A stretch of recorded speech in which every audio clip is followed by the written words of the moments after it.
종목별로 시간 좀 정리해 보겠습니다. 시장 전략 알아보는 증권통 종목 키워드 시간입니다. 유한타증권의 박진희 부장 함께합니다. 부장님 안녕하세요. 네, 안녕하세요. 네, 오늘 시장도 어렵습니다. 오늘 시장 상황 어떻게 보고 계신가요?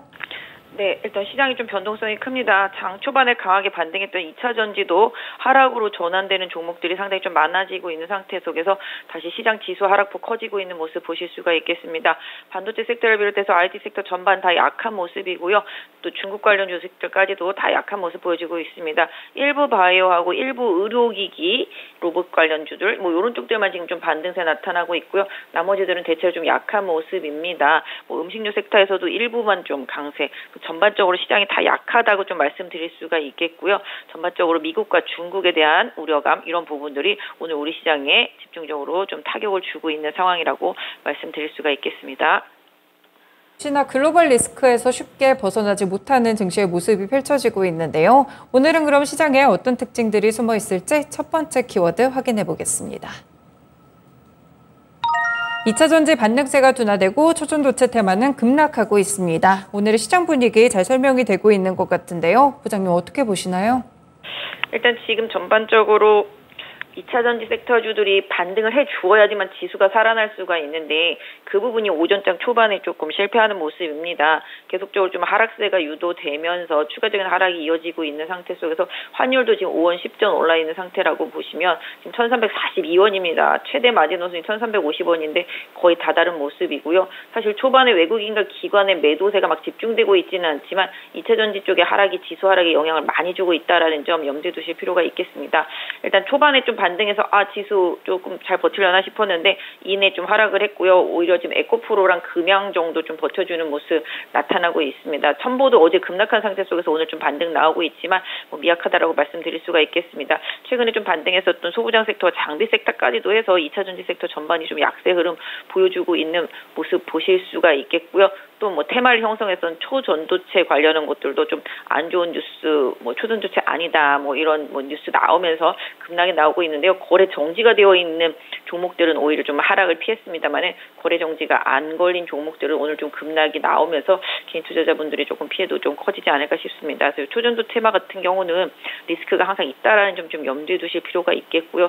전체적으로 2차 전지 섹터 주들이 어느 정도 좀 반등이 나와야지만 지수가 좀 견인될 수 있다라는 점 염두에 두실 필요가 있겠는데요. 전체적으로 시장의 하락세 속에서 좀 선물이 어느 정도 좀 반등을 해 주어야지만 지수도 좀 반등을 할 수 있는데 지금 지수가 2484, 개인적으로 봤을 때는 2500 깨지고 2470에서 80 정도가 지지선이라고 생각을 하고 있습니다.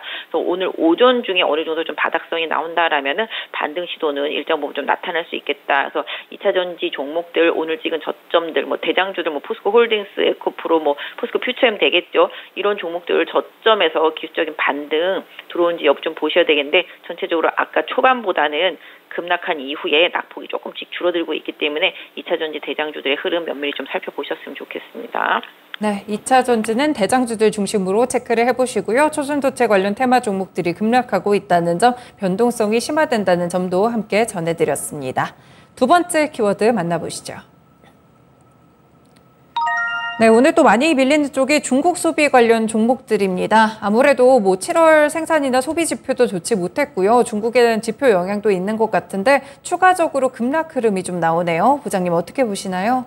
네, 사실 최근에 중국 단체 관광객들 국내 유입에 대한 기대감으로 내수 소비주들이 전반적으로 많이 올랐죠. 면세점, 카지노 이런 것들 중심으로 해서 좀 많이 올랐고 화장품도 좀 많이 올랐는데 지금 중국의 부동산 문제가 계속 이어지면서 이 부분이 좀 한 달 안에 해결이 안 되면은 계속 리스크로서 작용을 줄 수 있겠습니다. 이미 기존에 중국의 내수는 안 좋았고요. 소비도 안 좋았었습니다. 휴대폰도 덜 팔린다고 그래서 최근에 급락했었고 마찬가지입니다. 웬만한 섹터주들은 좀 안 좋았었고 가전이랑 가구가 조금씩 판매가 좀 늘고 있었던 상황이었었고요.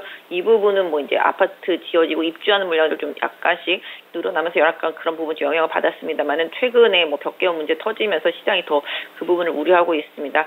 중국이 이번에 어떤 식으로 조금 해결을 할지는 좀 더 봐야 되겠습니다만은 이 우려감이 지금 번져서 그러면은 중국의 소비 위축되고 우리나라로도 안 오는 거 아니야? 단체 관광 풀어줘도라고 생각할 수도 있겠지만 없던 게 생긴다라는 점에 초점을 맞춰주시면 좋겠습니다.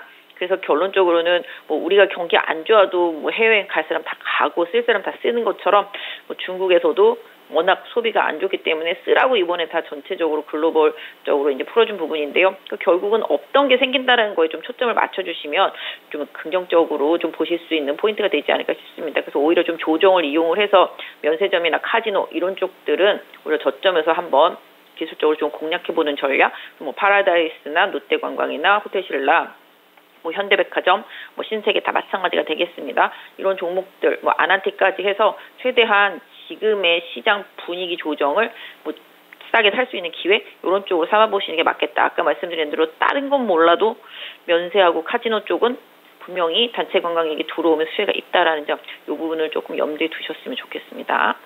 그동안은 단체 관광객이 풀리지 않았다가 들어온다는 점에 조금 더 초점을 맞추자 말씀을 주셨는데요. 언급 주신 게 면세랑 카지노 쪽입니다. 화장품이나 이런 쪽보다는 면세 카지노가 더 메리트가 있다고 보시나요? 네, 맞습니다. 화장품 같은 경우는 아시다시피 물론 국내 로컬 브랜드 같은 경우는 국내에 들어오면 사서 가져가기 때문에 뭐 수혜를 볼 수가 있다라고 생각할 수도 있겠는데 사실 뭐 중국의 로컬 브랜드들도 워낙 좋고 화장품은 다 온라인 직구 뭐 이런 걸 사용해서 기존에 잘 쓰고 있었기 때문에 추가적인 부분에 있어서는 약간 뭐 최근에 주가 오르면서 어느 정도 좀 반영이 됐다라고 생각하고 뭐 수혜라고 한다라면 결국은 뭐 코스맥스나 한국 콜마 정도가 OEM 아는 업체들이 조금 수혜를 볼 수 있지 않나라고 생각하는데 그럼에도 불구하고 그것들이 잘 팔리면 면세점이 수혜다 이렇게 보실 수가 있겠고 당연히 카지노는 드롭백이 늘어날 것으로 보고 있습니다. 그렇기 때문에 카지노하고 면세점 이 두 쪽에만 좀 집중해 주시는 전략이 좋겠다 말씀드리겠고 항공이나 뭐 이런 부분들은 지금 환율 때문에 상당히 좀 부담인 부분들 역시 뭐 항공도 사실은 빠지면 기회라고는 볼 수 있겠죠. 여행 같은 경우도 마찬가지가 되겠습니다. 여행도 뭐 빠지면 역시 좀 기회일 수 있겠다. 뭐 하나 투어 정도는 좀 보실 수 있겠다. 좀 말씀드릴 수가 있겠고 뭐 항공 같은 경우는 지금 환율의 영향 때문에 뭐 중국인이 오는 거랑 상관없이 지금 부담인데요. 항공주들 같은 경우는 좀 환율이 어느 정도 바닥을 치고 반등할 때 뭐 요럴 때 한번 접근해 보신 전략 좋겠습니다. 맞습니다. 이렇게 좀 리오프닝 관련 종목들도 차별적으로 접근을 해보시면서 조정 시 매수 전략을 이용해 보셔도 좋을 것 같네요. 마지막 키워드 살펴보겠습니다. 반도체 약세 속 의료기기와 로봇 섹터의 강세.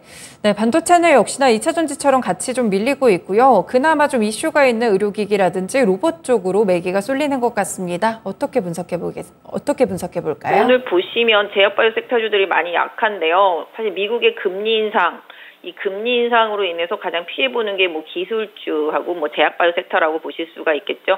그러다 보니까 오늘 뭐 관련주들이 좀 많이 약세고 상대적으로 장 초반에 금리 인상에 내성이 강한 엔토주하고 뭐 2차 전지주들이 주도했다라고 보실 수가 있겠습니다. 그래서 이 금리 인상에 대한 리스크가 7월달 의사록 공개로 좀 나타났는데 사실 그건 7월달이고 지금 8월달 들어서 중국 문제 이런 부분들 고려해 봤을 때 제 개인적으로는 좀 금리 인상이 좀 쉽지는 않을 수도 있겠다 이런 생각을 해보게 됩니다. 그래서 그런 부분들로 인해서 지금 제약바이오 섹터 쪽으로 차익 실현 매물 나오면서 지금 힘든 흐름인데요. 뭐 이쪽도 마찬가지입니다. 조정이 들어온다면 결국은 뭐 대만이 아니라 비만하고 당뇨 쪽이 되겠습니다. 비만이랑 당뇨 쪽 실적으로 입증될 수 있는 섹터 쪽들에 대해서는 관심이 계속 필요하겠고 지금 의료기기 뭐 아시다시피 관련되어 있는 영상 의료기기 쪽들이 좀 강하죠. 상대적으로 뭐 신테카라든지 JLK라든지 큐렉소 이런 쪽들이 좀 상대적으로 좀 강한 흐름을 보여주고 있습니다. 결론적으로 말씀드리자면 그냥 신약 임상 개발하는 업체들은 좀 피해라고 보실 수도 있겠지만 실질적으로 수익이 되는 제약바이오 섹터 쪽들에는 계속 수혜다 말씀드릴 수가 있겠고